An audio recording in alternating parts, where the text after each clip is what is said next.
नमस्कार, मैं doctor Amit Agarwal, orthopaedic surgeon. आज हम लोग बात करेंगे एसीएल और एंटीरियर क्रूशिएट लिगामेंट इंजरी के बारे में। घुटने में कई तरह के लिगामेंट्स होते हैं।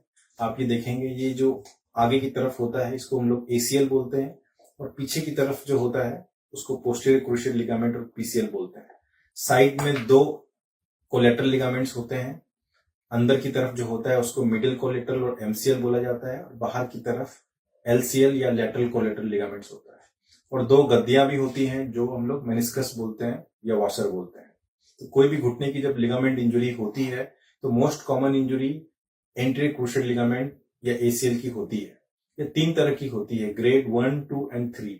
3 में ये कंप्लीट इंजरी हो जाती है, एंड 1 एंड 2 में ये पार्शियल इंजरी होती है जो कि बिना सर्जरी के रिकवर हो सकती है।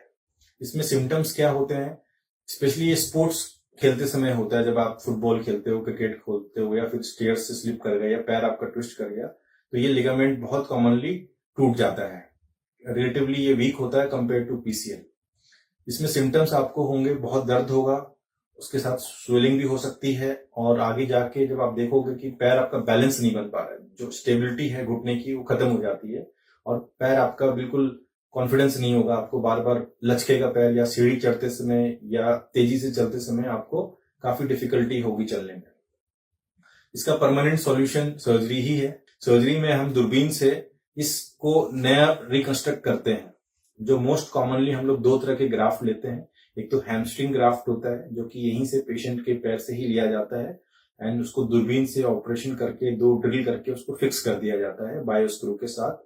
और दूसरा ऑप्शन होता है जो हम लोग, ये नी कैप होता है, उसके ऊपर का पटेला टेंडन होता है, उसको ग्राफ्ट के रूप में लेते हैं और उसको बोन से फिक्स कर दिया जाता है स्क्रू के थ्रू।